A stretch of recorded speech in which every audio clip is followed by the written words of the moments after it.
Pues el título escogido para esta charla ha sido tomado de la revista Espírita del año 1859, del mes de septiembre, y como la idea central es la familia con creencia espírita, será bueno que demos algunas ideas generales sobre la importancia de la familia en nuestras vidas. Se está demorando un poco para entrar la imagen. Esa es la revista de la que hacemos referencia. Y el gran desafío de nuestra existencia se desarrolla en nuestros hogares, como bien sabemos, donde nuestras uniones familiares descansan en un alto porcentaje de deudas contraídas, o sea, de rescates, por tanto de reajustes kármicos, pero no siempre será así. Damos la esperanza y la certeza que bajo el impulso de nuestra buena voluntad y la ayuda de seres queridos desde el mundo espiritual llegaremos a conquistar un núcleo familiar más armonioso y respetuoso, porque todos, en fin, lo deseamos y lo necesitamos.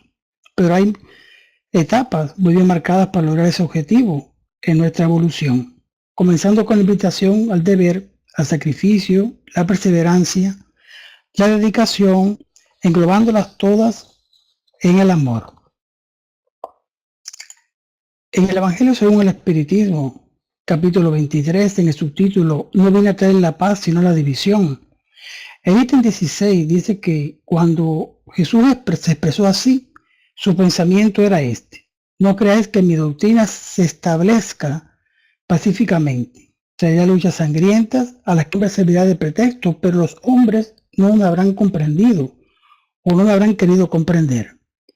Los hermanos separados por una creencia sacarán la espada uno contra otro, y la división reinará entre los miembros de una misma familia que no tendrá la misma fe.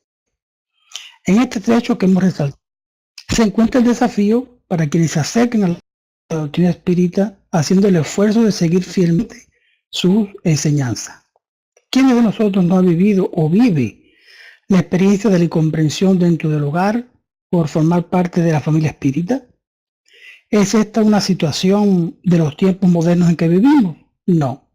El propio Jesús vivió también la experiencia de ser despreciado, incomprendido, maltratado y negado, e incluso por los que convivieron más cerca con él. Nos cuenta entonces el Espíritu Emmanuel a través de la psicografía de Chico, en el libro Pan Nuestro, la experiencia de Pablo de Tarso, en el mensaje 49 que tituló Viejo Argumento. Emmanuel relata que encontrándose el apóstol de los gentiles ante la corte provincial de Cesarea, invitado por Porcio Festo, su amigo comienza a hablar sobre las verdades inmortales de Jesucristo, provocando asombro y molestar, aterrorizando a los oyentes. Festo, que conocía el carácter íntegro del convertido de Damasco, su sincera humildad, la paciencia sublime y su ardiente espíritu de sacrificio, se encuentra en una situación difícil y busca como salida para calmar los ánimos de los presentes y amparar a la vez a Pablo la siguiente afirmación que está registrada en Hechos de los Apóstoles, capítulo 26 y versículo 24. Estás loco, Pablo. La abundancia de letras te hace delirar. Realmente, como muchos, somos mirados dentro de nuestro hogar. Amalia Domingo Soler nos da ánimo y nos sugiere no desviarnos del camino cuando dice: no somos locos, no, los días de la luz se acercan, la aurora del progreso ilumina el horizonte del porvenir. Es por eso que traemos a la reflexión que encontramos en la primera epístola de Pablo a Timoteo, capítulo 5, el versículo 4, cuando nos dice: aprendan primero a ejercer piedad para con su propia familia y a recompensar a sus padres, porque esto es bueno y agradable a Dios. El Espíritu Emmanuel, ahora en el mensaje 117, que se titula En Familia, del libro Pan Nuestro, a través también de la psicografía de Chico, nos comenta que la lucha en familia es un problema fundamental de la redención del hombre a tierra. ¿Cómo seremos benefactores, o sea, protectores, de 100 o 1000 personas si aún no aprendimos a servir a 5 o a 10 criaturas? Por eso Pablo aconseja el ejercicio de la piedad en el centro de las actividades domésticas, exhortándonos al coraje ante los problemas afectivos y neurálgicos del hogar, para aquellos que se esfuerzan en eliminarlos, aguardando la decisión divina a su tiempo. Porque, amigos, no hay nadie de nosotros situados en una familia equivocada, ni tampoco abandonado espiritualmente, como lo vamos a ver más adelante. No olvidemos entonces que nuestras reencarnaciones corporales son transitorias, pero de reencuentro siempre, mientras prevalezcan las pruebas salvadoras y regeneradoras. Por tanto, Emmanuel sigue diciendo en ese mensaje lo siguiente: nadie desprecie ese campo sagrado, por más que se sienta agobiado en la incomprensión. Constituiría una falta grave olvidar las infinitas posibilidades de trabajo iluminativo. Retomando entonces nuevamente el Evangelio según el Espiritismo, encontramos en el capítulo 14 el esclarecimiento sobre el parentesco corporal y el parentesco espiritual, diciendo entonces que los lazos de sangre no establecen necesariamente los lazos entre los espíritus, siendo también que los verdaderos lazos de familia son los de la simpatía y de la comunión de pensamientos que unen a los espíritus antes, durante y después de la encarnación. Hay pues dos clases entonces de familia: la familia por lazos espirituales, que son duraderas, se purifican y se perpetúan en el mundo de los espíritus, y la familia por lazos corporales. Estas son frágiles como la materia, se extinguen con el tiempo, inclusive se disuelven moralmente desde la vida actual. Vamos a presentar entonces el reencuentro de una familia, ¿sí? El reencuentro de una familia en el plano espiritual, en su intimidad. Andrés Luis lo ilustra esa comunión espiritual y duradera en su libro Nuestro Hogar. ¿Recuerdan ustedes el capítulo 47? La preparación de Laura para volver a la tierra. Andrés Luis lo describe así: la encantadora residencia estaba poblada de melodías, de luces y de flores que parecían más bellas. Pudiéramos decir que era una fiesta realmente conmovedora, de sintonía elevada, donde Laura recibía un homenaje por el Departamento de Cuentas, que le entregaba la notificación del tiempo global de sus servicios dedicados a la colonia. Al terminar ese encuentro, la señora Laura invita a Andrés Luis para el siguiente día a participar de un culto familiar, que es el capítulo 48. Era una pequeña asamblea de poco más de 30 personas, allí todos reunidos con verdadera homogeneidad de pensamientos y fusión de sentimientos.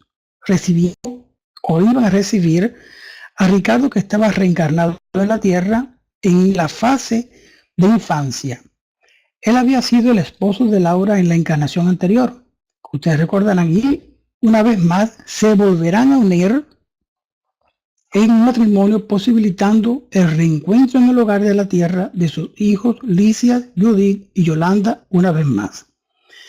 Este capítulo 48, aparte de ese reencuentro familiar, presenta preciosa información emocionante. Por ejemplo, cuando Licia ejecuta una música con la cítara, llenando el ambiente de paz y elevados sentimientos. También se toca el arpa, ejecutando canciones compuestas por ellos mismos. Aquí podemos apreciar y resaltar la importancia que tiene la música en el mundo espiritual para el equilibrio de nuestro espíritu. Vamos a presentar ahora el ejemplo que dio el título a este trabajo: una familia espírita en la tierra en su intimidad.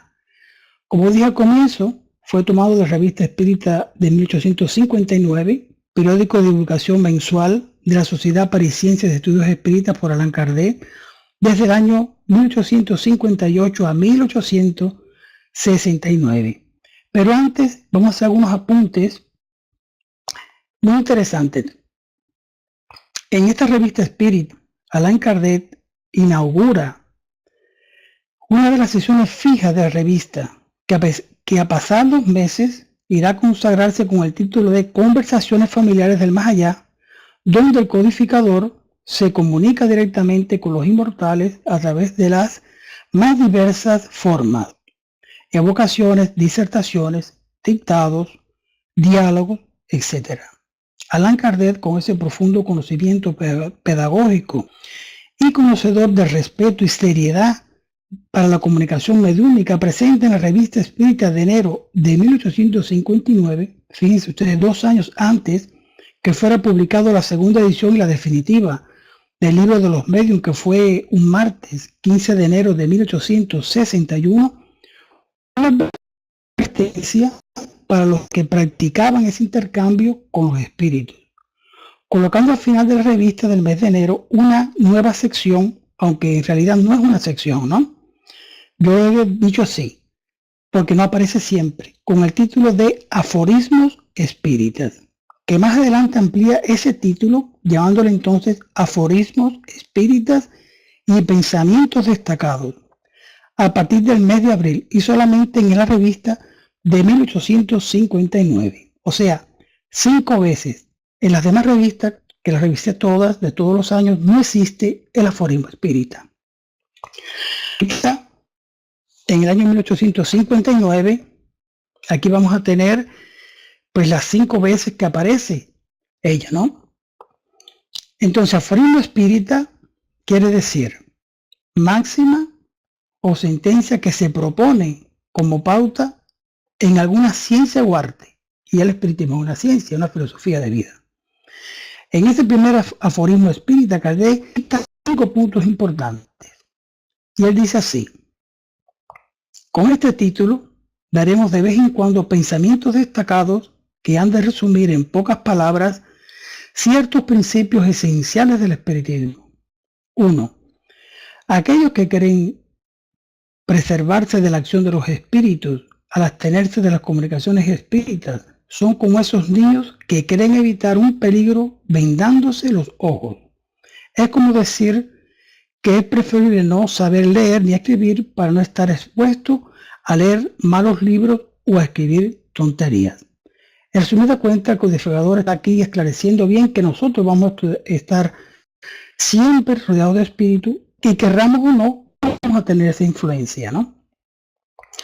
El segundo punto que él presenta dice así: aquel que tiene malas comunicaciones espíritas, verbales o escritas, está bajo una influencia. Esta influencia se ejerce sobre él, ya sea que escriba o no. La escritura le da un medio de asegurarse de la naturaleza de los espíritus que actúan sobre él, si está lo bastante fascinado como para no comprenderlos. Otros pueden abrir los ojos. Ahí está la ayuda que unos a otros nos hacemos como medios para saber qué es lo que estamos recibiendo y a qué le estamos haciendo caso. El tercer punto es: ¿es necesario ser medium para escribir absurdos? ¿Quién dice que entre todas las cosas ridículas o malas que se imprimen no existen aquellas en que el escritor, impulsado por algún espíritu burlón o malévolo, desempeña el papel de medium cesado sin saberlo? Esa es la influencia oculta que a veces no sabemos y tenemos. Y en el cuarto punto dice: los espíritus buenos pero ignorantes confiesan su insuficiencia acerca de las cosas que no saben. Los malos dicen saberlo todo. Es una advertencia para que sepamos valorar qué es lo que nos están diciendo y con qué intención. Y el quinto punto dice: los espíritus elevados prueban su superioridad por sus palabras y por la constante sublimidad de sus pensamientos, pero no se jactan de esto. Desconfiar de aquellos que dicen con énfasis estar en el más alto grado de perfección y entre los elegidos. La fanfarronería entre los espíritus como entre los hombres es siempre una señal de mediocridad. Vamos entonces ahora al ejemplo. He citado el punto tan importante del codificador para ahora podernos situar en los ejemplos que vamos a presentar, que nos transmiten y cómo son tan acordes a la doctrina espírita que nosotros ya sabemos. Se trata entonces de una señora que hacía 3 años había enviudado, quedándose con 4 hijos. El mayor, un joven de 17 años, y la hija menor, una encantadora niña de 6 años. Hacía tiempo que esa familia se dedicaba al espiritismo e incluso antes de que se hubiera popularizado, el matrimonio había desarrollado cierta intuición que en ciertas circunstancias habían desarrollado. El esposo, cuando era joven, su padre se le había aparecido varias veces y en cada ocasión lo prevenía de cosas importantes o le daba consejos útiles. Hechos del mismo género también sucedían entre sus amigos, de modo que para ellos la existencia del más allá no era objeto de ninguna duda, así como no lo era la posibilidad de comunicarse con los seres que nos son queridos. Cuando llegó el espiritismo, fíjate, todo esto se desarrolla mucho antes, cuando llega el espiritismo, para ellos fue la confirmación de una idea bien arraigada y santificada por el sentimiento de una religión esclarecida. Porque esta familia es un modelo de piedad y de caridad evangélica. Ellos han extraído de la nueva ciencia los medios más directos de comunicación. La madre y uno de los hijos se volvieron excelentes medios, pero lejos de emplear esta facultad en cuestiones fútiles, todos la consideran como un don precioso de la providencia, del cual era permitido servirse solamente para cosas serias. De esta forma, nunca la practican sin recogimiento y respeto, y lo hacen lejos de la mirada de los inoportunos y de los curiosos. Aquí vemos con toda claridad cómo esta familia ejerce la mediunidad como debe ser y como aconsejan los espíritus superiores de la codificación. Continúo entonces con el ejemplo. Pero un día, su padre se enfermó y al presentir su próximo fin, reunió a sus hijos y les dijo: mis queridos hijos, mi amada esposa, Dios me llama para sí. Siento que voy a dejarles dentro de poco, pero sé que encontraréis en vuestra fe en la inmortalidad la fuerza necesaria para soportar con coraje esta separación. Así como yo llevo el tiempo de poder estar en medio de vosotros y ayudarles con mis consejos. Por lo tanto, llamadme cuando no estuviese más en la tierra. Vendré a sentarme a vuestro lado, a conversar con ustedes, como lo hacen nuestros antepasados, porque en verdad estaremos menos separados de que si yo partiera hacia un país lejano. Y refiriéndose entonces a la esposa, le dice así: te dejo una gran tarea que cuanto más pesada fuese, más gloriosa será. Tengo la certeza de que nuestros hijos te ayudarán a soportarla. Y dirigiéndose a los hijos le dice: ¿no es verdad, hijos míos? Ayuden a vuestra madre y eviten todo lo que pueda hacerle sufrir. Sed siempre buenos y benevolentes para con todos. Tiendan vuestras manos a vuestros hermanos desdichados, porque no gustaríais tenderlas un día pidiendo en vano para vosotros. Que la paz, la concordia y la unión reinen entre ustedes. Que nunca el interés os divida, porque el interés material es la mayor barrera entre la tierra y el cielo. Piensa que estaré siempre con vosotros, que los veo en este momento, y mejor aún, ya que veré vuestros pensamientos. Por consiguiente, no permita que me entristezca después de mi muerte, porque esto no lo habéis hecho en vida. ¿No es verdaderamente emocionante y tranquilizador ver la vida bajo esta realidad? Claro que sí, sin duda alguna. Es un espectáculo, sigue diciendo el escrito, verdaderamente edificante observar esta piadosa familia espírita en la intimidad. Estos niños, alimentados de las ideas espíritas, no se consideran de modo alguno separados de su padre. Para ello él está presente y teme practicar la más mínima acción al desagradarlo. Abriendo un paréntesis, podemos decir que esta práctica espírita en la familia es el pilar sólido de la futura sociedad que nos une en los dos planos de la vida, el material y el espiritual, porque los principios morales que ella enseña nos aportan requisitos para la convivencia que necesita, por ejemplo, en la colonia de nuestro hogar. ¿Recuerdan esta parte de la película? Preciosa, ¿verdad? Aquí vemos la reunión de una familia por afinidad en el plano espiritual. Por tanto, las conquistas de los valores educativos comienzan en el hogar.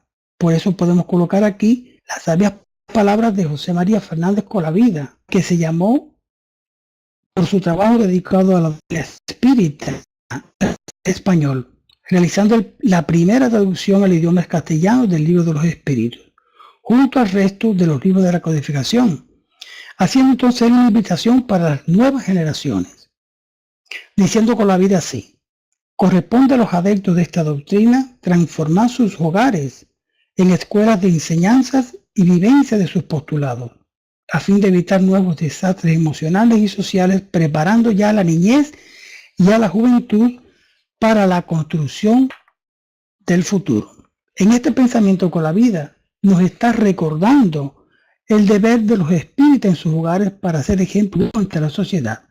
Y el ejemplo que estamos presentando es justamente lo que hace esta familia que ya practica la mediunidad con esa seriedad. Continuamos entonces con el ejemplo. Una noche por semana esta familia marca un día fijo y conversan con el padre para esas piadosas conversaciones que ya habían previsto, ¿no? Siempre esperada con impaciencia. La pequeña niña pregunta a menudo: ¿eso es que viene papá? Ese día es dedicado a las conversaciones familiares, con instrucciones profesionales a cada inteligencia. Fíjense qué interesante, ¿no? A veces para la infancia y otras veces graves y sublimes. Son consejos dados sobre pequeñas faltas que él señala. Si por un lado hace elogios, por otro no evita la crítica. Y el culpable baja los ojos como si el padre estuviese ante él. Le pide perdón, el cual algunas veces es concedido después de varias semanas de prueba. Su decisión es guardada con fervorosa ansiedad. Entonces, qué alegría cuando el padre dice: estoy contento contigo. Pero la amenaza más terrible es cuando él dice: no vendré la próxima semana. La fiesta anual no es olvidada. Siempre es un día solemne para el cual invitan a todos los antepasados ya fallecidos, sin olvidar a un hermanito muerto hace algunos años. Los retratos son adornados con flores, cada niño ha preparado un pequeño trabajo y hasta incluso un saludo tradicional. El hijo mayor ha hecho una disertación sobre un tema serio, una de las chicas ha ejecutado un fragmento de música, en fin, la menor ha recitado una fábula. Es el día de las grandes comunicaciones y cada invitado ha recibido un recuerdo de los amigos que ha dejado en la tierra. Y dice así entonces: qué bellas son esas reuniones en su tocante simplicidad. Como todo allí habla el corazón. ¿Cómo es posible salir de la misma sin estar impregnado de amor al bien? Pero ahí no se encuentra ninguna mirada mordaz ni ninguna risa escéptica que venga a perturbar el piadoso recogimiento. Algunos amigos que comparten las mismas convicciones y los que se consagran a la religión de esa misma familia son los únicos que participan de este banquete del sentimiento. Un relato parecido al que hemos ahora presentado, con algunos matices diferentes, lo describe también Andrés Luis en su libro Obreros de la Vida Eterna.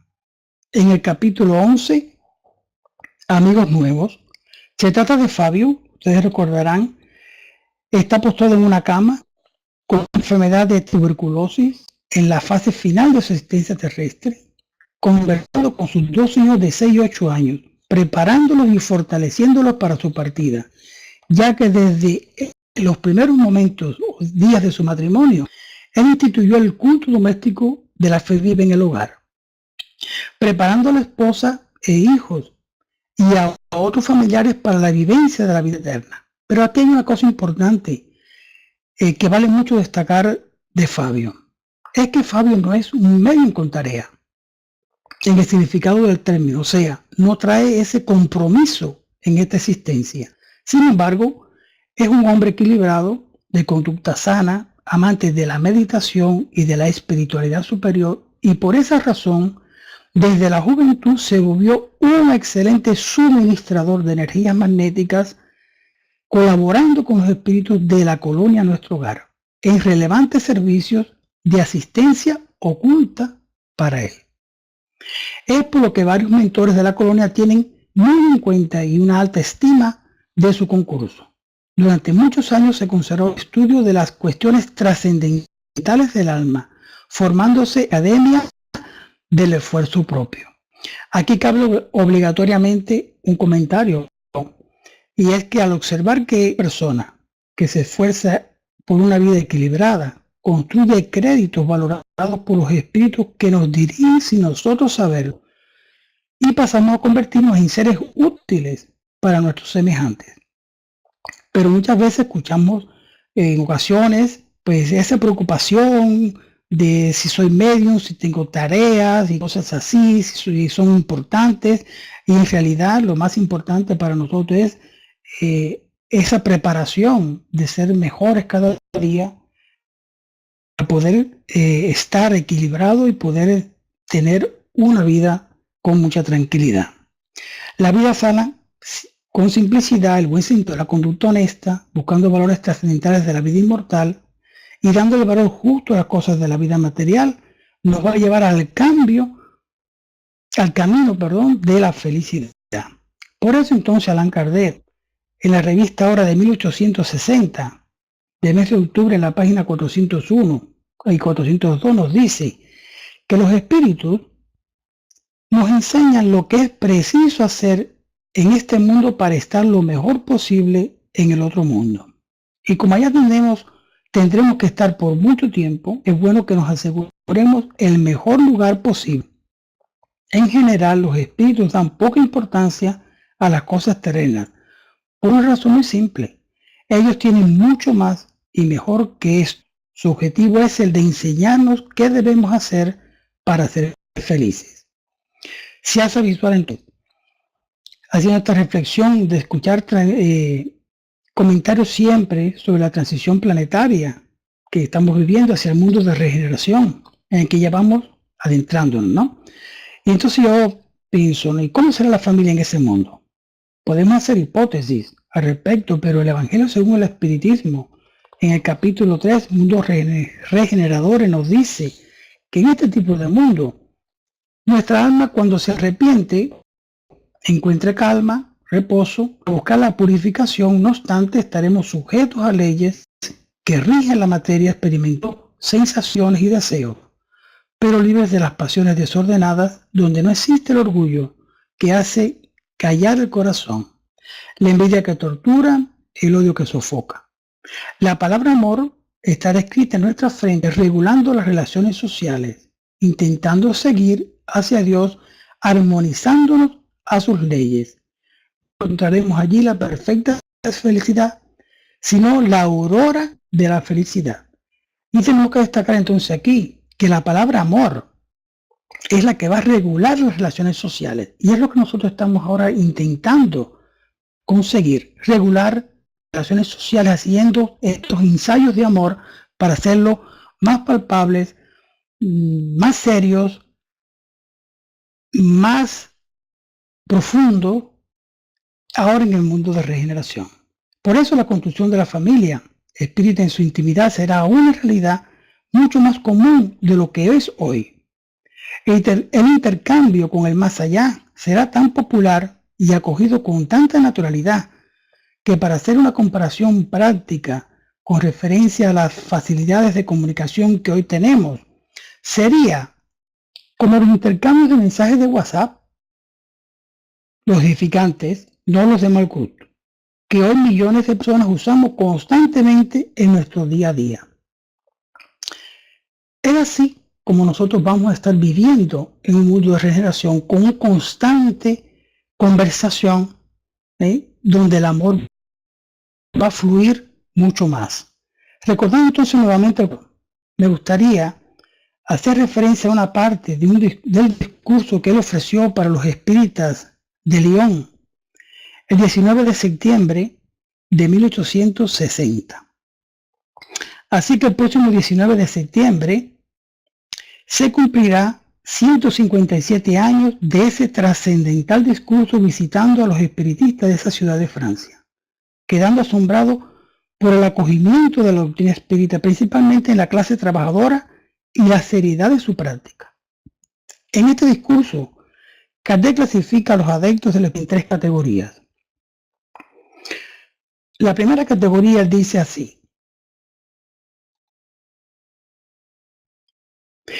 los primeros se limitan a creer Vamos a ver si pasa la diapositiva aquí.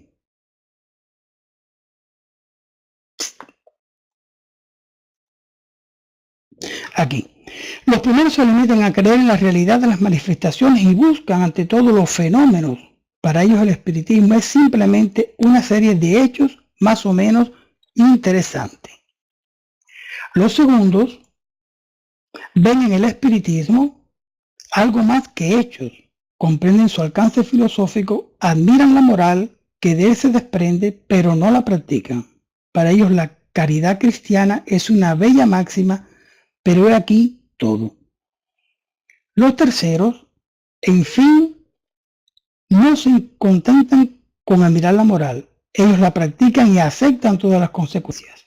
Bien convencidos de que la existencia terrestre es una prueba pasajera, tratan de aprovechar estos cortos instantes para marchar en la senda del progreso que los espíritus les trazan, esforzándose a hacer el bien y a reprimir sus malas tendencias.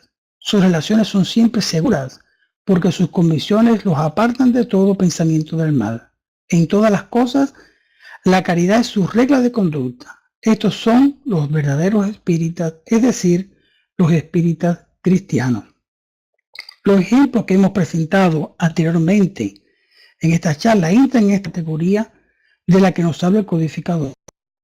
Y entre algunas otras consideraciones que Kardec expuso, y con esto ya voy a ir concluyendo, señalaré solamente estas. Kardec dice esto: vendrá el día en que el espiritismo ha de ejercer una inmensa influencia en la estructura social, pero el día en que esa influencia se generalice está aún lejos. Indudablemente son necesarias generaciones para que el hombre se despoje del hombre viejo. El espiritismo vuelve a todos soberanamente felices. Con él no hay más aislamiento ni desesperación. Él ya ha evitado numerosas faltas, ha impedido varios crímenes, ha llevado la paz a innumerables familias, ha corregido muchos efectos. ¿Cómo será pues cuando los hombres se nutran con estas ideas?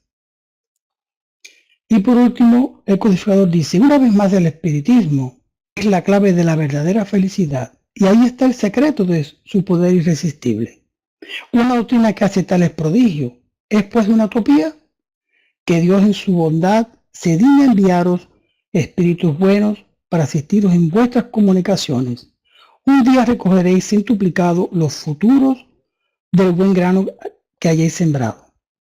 Por tanto, para terminar, podemos decir que el prototipo de familia que habitará en la tierra está trazado en esta directriz de la familia espírita que hemos presentado, ya que por fuerza inevitable de la evolución en la que todos nos encontramos, somos invitados a buscar nuevos horizontes, uniéndonos cada vez más a las leyes divinas. Pues hasta aquí hemos terminado este simple trabajo, esperando que les haya gustado. Así que muchas gracias a todos por la atención